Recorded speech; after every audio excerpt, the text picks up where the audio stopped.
안녕하세요. 미국 주식으로 온 대학이 미주은입니다. 오늘 금요일인데도 불구하고 이렇게 특별 영상으로 여러분들과 마주하게 됐는데요. 아시는 것처럼 어제 폭락장이 있었습니다. 그래서 많은 분들 굉장히 걱정이 많으시고 궁금한 점이 많으실 거라고 생각을 해서 제가 이렇게 특별 영상을 제작하게 됐습니다. 아시는 것처럼 어제 미국 장이 전반적으로 모두 빠지는 하락의 모습을 보였습니다. 다우지수도 무려 2.78%가 하락했고요. S&P는 3.51%, 그리고 우리가 가장 많이 투자하고 있는 나스닥 기술주의 경우에는 4.96%라는 5% 가까운 하락률을 보여줬습니다. 지수가 5% 빠졌다는 것은 그 종목에 따라서는 10% 가까이 하락한 종목도 많다는 얘기거든요. 지금 보시면 전통적으로 굉장히 무거운 주식으로 유명한 아마존도 5% 가까이 빠졌고요. 그리고 마이크로소프트는 6% 넘어가는 하락세를 보여줬습니다. 어제 애플을 가지고 계셨던 주주분들께서는 상당히 마음이 쓰리셨겠는데요. 8%가 넘는 그런 하락폭을 우리한테 보여줬습니다. 제가 가지고 있는 종목들 얼마나 빠졌는지 한번 쭉 리스트업을 해봤는데요. 아마존을 비롯해서 페이스북, 애플, 구글, 마이크로소프트, 엔비디아가 엄청나게 빠졌죠. 10% 가까이 빠지는 모습 보였고요. 제가 아끼는 스퀘어도 6% 넘게 빠지고 리본고도 9% 가까이 빠졌습니다. 테슬라 가지고 계신 분들 잘 아시겠지만 9.02% 빠졌고요. 그 외의 종목도 굉장히 많은 하락폭을 보여준 그런 하루였습니다. S&P의 테크놀로지만 보면요, 지금 6.1%가 빠졌으니까요, 기술주가 얼마나 많은 타격을 받았는지 단편적으로 보여주는 그런 그래프가 될 것 같습니다. 그래서 오늘 9월 4일 금요일 방송의 주제는요, 폭락장 대응을 우리가 어떻게 해야 할까 한번 같이 고민해보는 그런 시간 갖도록 하겠습니다. 오늘 미준 이야기는요, 첫 번째로 미국 주식시장 폭락의 원인을 먼저 파악해 보겠습니다. 그래야지만 우리가 대처 방안을 마련할 수가 있잖아요. 두 번째로 현금 비중 확보하신 분들은 어떻게 대처하는 것이 좋을지, 세 번째로 현금을 미처 확보하지 못하신 분들은 어떤 식으로 투자 계획을 짜는 것이 현명할지 살펴보고요. 마지막으로 Catch Me If You Want로 오늘의 방송 마무리합니다. 그럼 바로 시작합니다.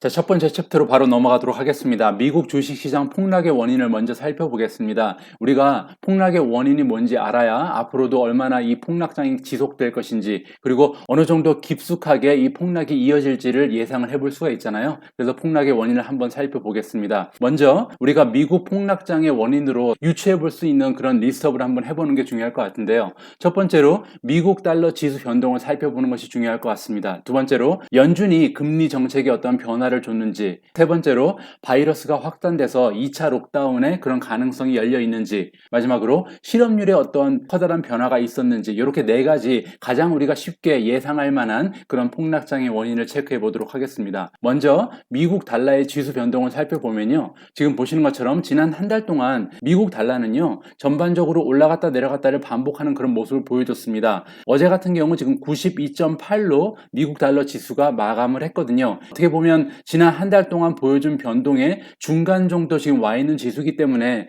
미국 달러의 지수 변동으로 인해서 하락장이 시작됐다라고 보기에는 전혀 설명이 안 되는 그런 상황입니다. 두 번째로 연준의 금리 정책에 문제가 있었나 보면요, 이 글은 3일 전에 나왔던 글인데요, 페드가 제로 금리를 어떻게 보면 5년 아니면 그 이상 연장할 수도 있다라고 해서 굉장히 주식 투자에 도움이 되는 그런 긍정적인 기사가 나와 있는 것을 살펴볼 수가 있습니다. 페드가 원래는 인플레랑 싸우는 그런 기관이잖아요.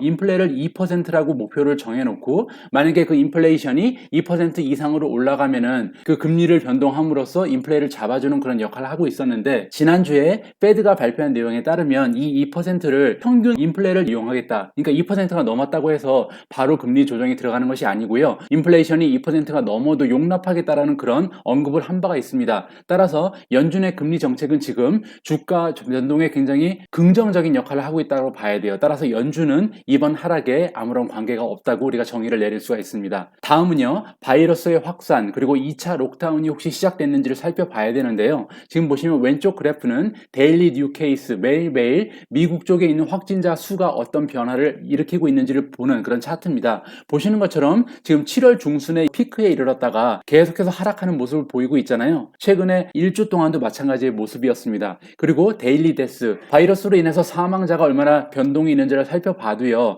한참 올라가는 시기가 있었죠. 8월 달 초에 굉장히 안 좋은 모습 보이다가 지금 꾸준히 하락하는 추세에 있습니다. 따라서 바이러스의 확산이나 2차 록다운은 이번 주가 하락과는 아무런 관계가 없다는 것을 우리가 찾아볼 수 있었고요. 마지막으로 실업률이 증가된 것은 아닐까 우리가 궁금하겠죠. 위클리 잡리스 클레임이 어저께 나왔습니다. 매월 첫 번째 목요일 날 발표가 되잖아요. 그래서 9월 3일 날 발표가 됐는데 지금 보시면요, 마켓에서 예상하고 있었던 새롭게 실업률의 증가 추세는 95만 명 정도로 생각을 하고 있었는데요. 그 예상치보다 훨씬 덜한 사람들이 지금 실업급여를 새롭게 신청했습니다. 88만 1000명이니까요. 마켓의 예상치를 훨씬 밑도는 그런 숫자를 보여줬다. 따라서 지금 기사에서 보실 수 있는 것처럼 지금 노동시장이 계속해서 조금씩 향상하고 있다는 긍정적인 그런 기사가 나와 있는 상태입니다. 따라서 실업률 역시 이번 하락장과는 아무런 관계가 없습니다. 그래서 폭락장 원인 우리가 생각해 볼 수 있었던 상식적인 4가지 이유는요, 그 어떤 것도 이번에 폭락장과는 관계가 없는 것으로 우리가 마무리를 지을 수가 있습니다. 그러면 도대체 왜 어제와 같은 심한 폭락장의 모습을 미국 시장이 우리한테 보여줬는가를 생각을 해 봐야겠습니다. 제가 예전에 올렸던 영상인데요. 한 달이 넘었던 것 같습니다. 미국 주가가 계속 오를 수밖에 없는 7가지 이유라는 영상이 있었는데요. 거기에서 제가 미국 주식시장의 단기적인 리스크 4가지를 여러분들께 설명을 드린 적이 있습니다. 그 중에 첫 번째 이유가 뭐였냐면요. 두 번째는 초보 투자자들이 대거 유입되어 있다. 따라서 마켓의 변동 상황에 따라서 굉장히 휩쓸릴 가능성이 높다는 거였고요. 첫 번째 가장 커다란 리스크로 제가 뽑았던 것이 뭐냐면요, 주식으로 돈 번 사람이 너무 많다라는 것이었습니다. 주식으로 돈 번 사람이 너무 많다, 즉 연결시켜 보면요, 지금 어제 폭락은 너무 비싸져서 떨어진 거라고 우리가 해석을 해봐야 될 것 같습니다. 지금 보시는 차트는요, S&P 500의 인포메이션 테크놀로지 섹터, 즉 IT 섹터가 지난 2주 동안 어떠한 주가의 흐름을 보여줬는지를 단숨에 볼 수 있는, 한 번에 볼 수 있는 그런 차트입니다. 지금 보시는 것처럼 8월 20일부터 9월 2일까지 2주 동안요, 한 번도 하락장을 보여준 적이 없어요. 이렇게 꾸준하게 상승장을 보여줬던 그런 모습이었습니다. 그러다가 지금 9월 3일에 2주 만에 첫 번째로 빠지는 그런 장이 됐던 거예요. 지금 IT 섹터만 살펴보는 겁니다. 따라서 어저께 빠진 건 어떻게 보면 굉장히 당연한 거라고 우리가 생각을 해볼 수 있겠죠. 근데 여기서 중요한 것은 어저께 빠진 게 문제가 아니고요, 과연 얼마나 더 떨어질 것인가. 물론 주가의 흐름을 예측한다는 것은 불가능에 가깝습니다. 하지만 어느 정도 우리가 나름대로 목표치, 예상치를 설정해 놓고 거기에 따른 대응 전략을 세워보는 것도 중요하겠죠. 자, 다음 보시는 그래프는요, S&P 500이 지난 2019년 9월부터 여태까지 변화의 모습을 보여드리는 겁니다. 보시는 것처럼 올해 2월 달에 3494로 최고점을 찍었잖아요. 그리고 나서 바이러스의 영향으로 계속해서 하락했었죠. 그리고 3월부터 여태까지 계속 올라가는 모습을 S&P 500이 보여줬는데요. 지난 5, 6개월 동안 S&P 500은요, 총 3번의 급락장을 우리한테 이미 보여준 적이 있습니다. 보시면요, 지금 올라오기 시작한 지 얼마 안 돼서 7% 가까이 하락하는 모습을 한번 보였고요. 그리고 나서 6.37% 떨어진 적도 있습니다. 그리고 가장 최근에 폭락장을 보였던 것은 8.27%가 떨어진 적이 있습니다. 이렇게 S&P는요, 계속 올라가는 상승장임에도 불구하고 가끔씩 6%, 7%, 8% 가까이 떨어지는 모습을 보여주기는 하거든요. 그리고 또 하나 우리가 주가 변동을 예측하기 위해서는 메커니즘을 한 번 더 기억해야 될 필요성이 있습니다. 주가 변동은요, 사고 싶은 사람이 많으면 올라가고 팔고 싶은 사람이 더 많으면 떨어지는 거잖아요. 그러면 지금 우리가 대하고 있는 미국 장에서 과연 주식을 사고 싶은 사람이 더 많을지 아니면 팔고 싶은 사람이 더 많을지 우리가 예측을 해보면 되겠죠. 얼마나 더 떨어질 것인가를 우리가 예측하기 위해서는요, 얼마나 더 팔고 싶은 사람이 남아있는가를 우리가 생각을 해봐야 되고요, 얼마나 수익을 낸 단기 투자자들이 남아있는가를 예측해보면 되겠죠. 그러면 이렇게 얼마나 더 수익을 낸 단기 투자자들이 아직도 팔 사람들이 남아있는가를 생각하기 위해서는 얼마나 주가가 올랐는지를 살펴보면 돼요. 지금 S&P 500의 테크 섹터의 주가 변동 차트인데요, 지난 2월 달에 최고점을 찍었었습니다. 1800 정도 찍었었죠. 그리고 나서 떨어졌다가 계속해서 올라가서 현재는 옛날 최고점보다도 훨씬 많이 올라와 있는 상태예요. 지금 주식시장에서 특히 테크놀로지 섹터에 투자를 한 사람들이 사람들이 돈을 못 본 사람이 없잖아요. 대부분이 다 포트폴리오를 보면은 플러스를 보이고 있는 그런 상황입니다. 지금 팔면 누구나 다 수익이 남는 거예요. 따라서 수익을 낸 사람들이 굉장히 많이 남아있는 상황이기 때문에 주가 하락은 조금 더 연장될 수 있지 않을까 조심스럽게 우리가 예측을 해볼 수가 있는 겁니다. 자, 다음은요. 나스닥을 살펴봐도 마찬가지예요. 나스닥이 지난 2월 20일 날 최고점에 있었습니다. 1707이었잖아요. 2월 20일 최고점 가격하고요. 어제 떨어진 가격하고 비교해봐도 아직까지도 17.5%가 더 올라가 있는 그런 상황이에요. 따라서 전고점에서 현재 주가를 비교해도 17.5%가 더 높다는 것은 아직도 하락이 이어질 가능성이 있다라고 일단은 우리가 예상을 해보는 게 안전하겠죠. 그러면 우리는 어떻게 대응을 해야 할까요? 먼저 현금 비중을 확보하신 분들은 굉장히 쉽습니다. 현금을 확보하신 분들은 당연하죠. 주가가 많이 올리면 우리가 현금 비중을 늘릴 기회고요. 주가가 많이 떨어지면 늘려놨던 현금으로 추가 매수를 하면 되는 겁니다. 따라서 지금 현금이 두둑하게 쌓여 있으신 분들은 오늘, 내일 계속해서 떨어질 때마다 조금씩 분할 매수를 하시면 되겠죠. 물론 추가 매수 기회지만 현명하게 매수를 하시는 게 중요합니다. 가장 먼저 분산 투자해야겠죠. 포트폴리오의 다양화, 이번에 절실하게 느낀 부분이고요. 두 번째로 분할 매수 굉장히 중요한 부분입니다. 오늘 10%, 내일은 20%, 그 다음날은 30%, 그 다음날에는 40% 이렇게 가지고 있는, 보유하고 있는 현금을 한꺼번에 다 넣지 말고요. 분할 매수를 함으로써 혹시나 그 중간에 다시 상승장으로 돌아서면 굉장히 좋은 거고요. 계속해서 떨어져도 조금 부담이 덜할 수 있게 이렇게 분할 매수를 계획해 보는 것이 훨씬 더 현명할 것이다 라고 말씀을 드리고 싶습니다. 그리고 우리가 다음 폭락장도 염두를 해야 되거든요. 그래서 이번 폭락장에 가지고 있는 모든 현금을 다 쏟아 부으면 다음 폭락장에 추가로 투자할 금액이 없어지니까 반드시 폭락장은 이번이 마지막이 아닐 수 있다는 것을 염두에 두면서 우리의 투자 계획을 세워야 할 것 같습니다. 제가 이렇게 다음 폭락장도 염두하고 투자 계획을 세우자라고 말씀드린 데는요, 한 가지 이유가 있습니다. 그것은 지금 선거가 다가오고 있기 때문인데요. 아시는 것처럼 11월 달에 대통령 선거가 미국에서 예정돼 있잖아요. 에브리지 S&P 500의 프라이스 퍼포먼스를 보시면요, 1936년부터 2017년까지 선거가 있었던, 그 대통령 선거를 얘기하는 거죠. 대통령 선거가 있었던 그 근처에 S&P 500의 퍼포먼스를 살펴보면 굉장히 부진했던 것을 우리가 알 수가 있습니다. 보시면요, 선거 3달 전부터 조금씩 주춤하는 모습을 보이고요. 선거 한 달 전, 그리고 선거의 당일과 그 일주일 후, 그 다음에 한 달 후 보시면은 주가의 상승이 굉장히 무딘 그런 시기인 것을 우리가 파악을 할 수가 있습니다. 장기간에 걸쳐서 데이터를 축적해서 만들어낸 그래픽 때문에 어느 정도 신빙성이 있다고 우리가 생각할 수가 있겠죠. 따라서 앞으로 2달 후에는 대통령 선거가 있다. 따라서 주가 변동이 굉장히 심해질 수 있다는 점을 우리가 항상 염두에 두고요. 현금 확보에 조금 더 애쓰는 모습을 보여야 될 것 같습니다. 자, 다음은요. 현금 비중을 확보하지 못하신 분들, 그러면 나는 현금 비중이 없는데 그럼 추가 매수를 할 수 없다. 어떻게 해야 하나요? 이런 말씀을 하시는 분들이 많이 계셨습니다. 자, 주식으로 돈을 잃는 가장 쉬운 방법 제가 정리해 드리면요. 주가가 올라갔을 때 나만 뒤처지는 것 같아서 포모를 하는 거죠.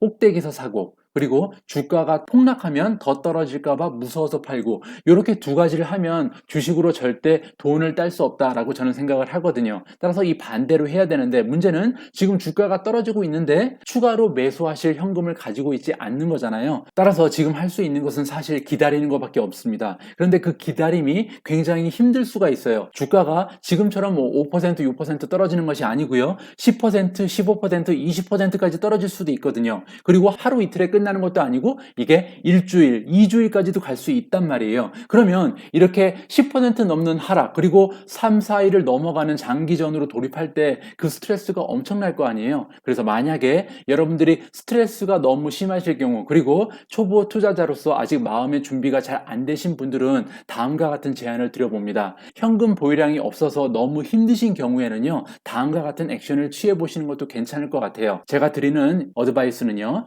전체 가지고 계신 주식 중에요, 20%에서 30%를 바로 지금 매도하십니다. 제가 얘기하는 지체 없이는요, 오늘 시장 시작하면 바로 팔아버리셔야 돼요. 왜냐면 이거는 늦어지면 늦어질수록 더 힘든 상황이 연출되기 때문에 바로 지체 없이 매도를 하셔야 되고요. 그리고 나서 향후 2일에서 5일간 시장의 변화를 모니터링 하십니다. 만약에 이틀에서 5일 사이에 굉장히 더 많은 하락을 추가적으로 보여주면요, 그때 재상승 기미가 보이기 시작할 때 바로 재매수를 하시면 됩니다. 지금 20-30%를 팔아서 현금을 보유하셨기 때문에 더 떨어지면 떨어질수록 굉장히 좋은 기회가 만들어지는 거죠. 그런데 만약에 20-30%를 지금 팔아서 현금으로 확보를 해놨는데 바로 오늘 밤부터 아니면 월요일 밤부터 상승이 시작된다면 다시 재매수하시는 것이 아니고요. 보유하신 현금은 다음 폭락장을 위해서 그냥 현금으로 보유하신다. 이렇게 계획을 한번 세워볼 수가 있습니다. 여기서 제가 제안드린 이 내용은요, 우리가 단기 투자를 하자는 것이 아니고요. 여러분들 스스로에게 한번 물어보세요.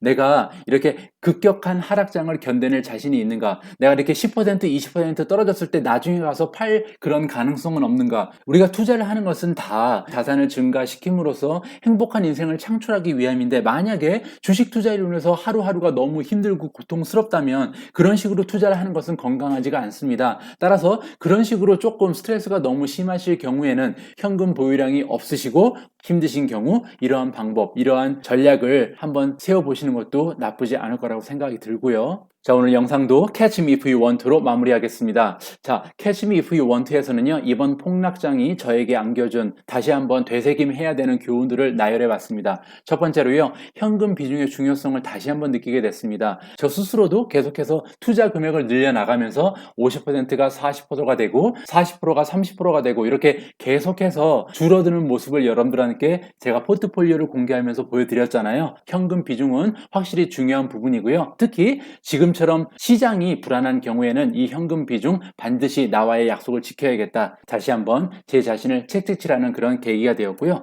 두 번째로 분산 투자 그리고 분할 매수의 중요성에 대해서 다시 한번 절감하게 되었습니다. 분산 투자는요, 이번에 폭락장이 있을 때 여러분들 포트폴리오가 어떻게 구성되어 있냐에 따라서 그 타격이 굉장히 다를 거예요. 만약에 테슬라나 애플 같은 종목에 올인을 하신 분들은 굉장히 데미지가 크겠죠. 반면에 여러 개의 종목에 분산 투자하신 분들은 아무래도 그 데미지가 상대적으로 적게 느껴지실 겁니다. 분할 매수도 마찬가지죠. 내가 오늘 내일 모레 이렇게 분산해서 계속해서 매수를 하신 분들은 그 객단가가 상대적으로 한 번에 올인하신 분들보다는 여유가 있을 가능성이 있습니다. 따라서 이번에 폭락장을 겪으면서 단순히 그냥 금전적인 손해를 줄이는 것이 중요한 게 아니고요. 우리가 앞으로도 폭락장은 계속 올 수 있다. 그래서 향후에 비슷한 경우를 위해서 현금 비중도 확보해 놓고 분산 투자 앞으로 계속하고 매수할 때도 항상 분할 매수 그리고 분할 매도를 해야겠다라는 점을 우리가 다시 한번 상기시켜야 할 것 같습니다. 자, 세 번째로요, 주식시장은 웨이팅 머신이다라는 것을 다시 한번 깨닫게 됐습니다. 무슨 말이냐면요, 지금 보시는 그림은 주식시장은 단기적으로는 보팅 머신인데 장기적으로 보면은 웨이팅 머신이라고 이렇게 사파가 그려져 있는데요. 무슨 내용이냐면요, 보팅 머신이라는 것은 투표잖아요. 단기적으로 봤을 때 주식시장은 인기가 누가 더 많은가, 인기 투표랑 똑같다는 거예요. 인기 많은 사람이 더 많은 보팅을 얻듯이 인기가 많은 파퓰러한 그런 기업이 많은 표를 얻어서 주가가 많이 올라갈 수 있다. 하지만 장기적으로 봤을 때는요, 웨이팅 머신에 가깝다. 즉 컴퍼니의 펀더멘탈, 그 기업의 가치, 기업의 지금 매출 상황, 기업의 성장 속도, 기업의 비즈니스 모델, 이런 것들이 모두 합쳐져서 컴퍼니의 펀더멘탈을 만들어내고요. 그리고 마켓의 밸류가 이꼴이 돼야 된다. 이렇게 저울질을 했을 때 한쪽으로 기울어져서는 장기적으로는 유지될 수 없다. 따라서 주식시장은 보팅 머신이 아니라 장기적으로 봤을 때 웨이팅 머신, 저울에 가깝다라고 우리가 정리를 해볼 수가 있을 것 같습니다. 제가 오늘 준비한 방송의 메시지는 여기까지입니다. 주식 투자를 함에 있어서 가장 중요한 룰 중에 하나가 저는 욕심을 부리지 말아야 한다라고 생각을 합니다. 잘 생각해 보면 욕심이라는 하나의 단어가 우리의 건강한 투자를 방해하는 경우가 굉장히 많은 것 같습니다. 예를 들어서 현금 비중 확보만 해도 우리가 폭락장을 대비해서 하는 건데 조금이라도 더 투자를 많이 해서 수익을 올리기 위해서 욕심을 내다 보니까 현금 비중이 없어지는 거잖아요. 분산 투자도 마찬가지입니다. 한 종목에 몰빵하는 이유는 그 종목이 왠지 수익률이 다른 종목보다 좋을 것 같아서 여러 개의 종목에 투자하지 않고 한 종목에 자꾸만 몰빵을 하게 되는 거고요. 분할 매수, 분할 매도도 마찬가지죠. 한꺼번에 매수하고 매도하는 이유는 조금이라도 이유는 늘려보라는 그런 개인적인 욕심에서 기인하는 것이 맞는 것 같습니다. 이번에 찾아온 폭락장을 우리가 계기로 해서요, 조금 손해봐도 괜찮다는 마음 자세로 현명한 대처하시고요. 그리고 건강한 투자 여정 이어가시길 바랍니다. 미국 주식 투자로 은퇴하는 그날까지 다 함께 화이팅입니다. 행복한 하루 되세요. 감사합니다.